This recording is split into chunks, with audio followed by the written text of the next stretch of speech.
When Sarah first told me about the job offer in Tokyo, her eyes lit up with the kind of excitement that once used to be reserved for us. She said it like it was destiny, like the universe had finally handed her the dream she'd always wanted. And I wanted to be supportive. After all, she was my wife, my partner, the woman I had promised to build a life with. But when she said, "It's just for a year, Daniel, then we'll figure things out," something in me cracked, quietly, like glass under pressure. We'd been married only 2 years, and already she was packing her life into suitcases that didn't have room for me. I told myself it was temporary.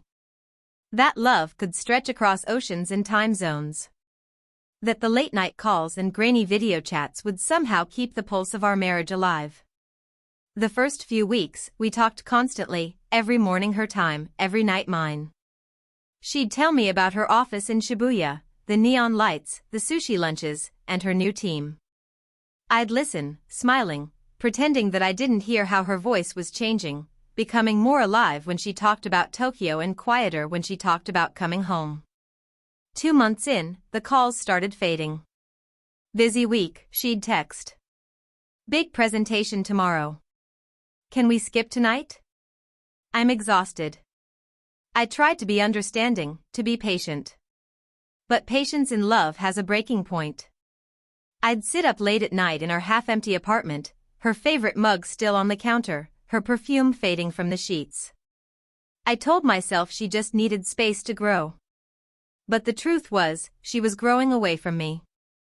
Then one evening, while scrolling through social media, I saw a post that changed everything. A photo of her and a man, tall, Japanese, smartly dressed, standing close, laughing under the Tokyo Tower lights.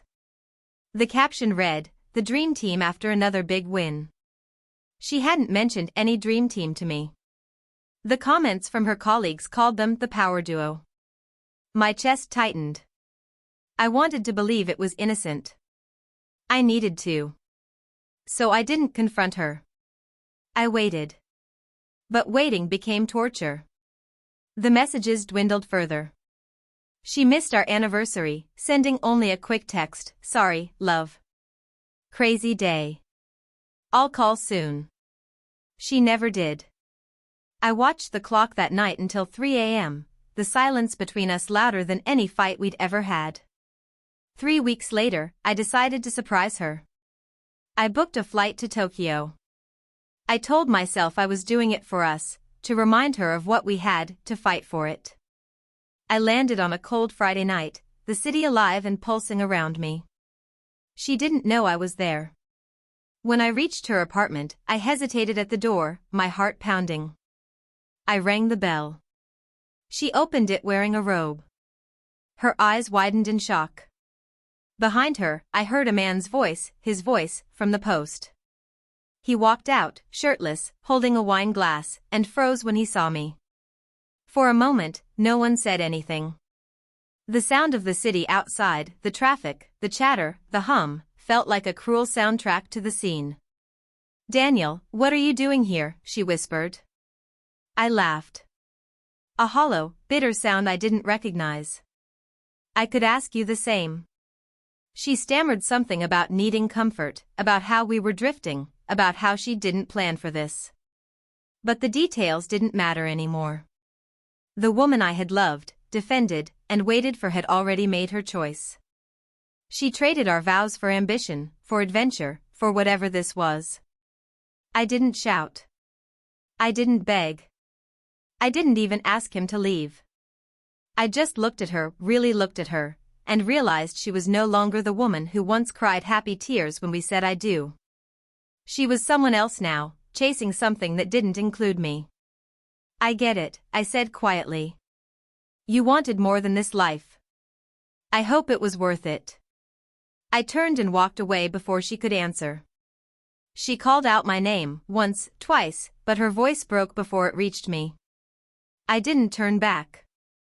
I took a cab straight to the airport, no plan, no luggage beyond what I had brought for the weekend. On the flight home, I stared out at the clouds and finally understood that love shouldn't be a waiting game. It shouldn't mean putting your heart on hold while someone else decides if you're still enough.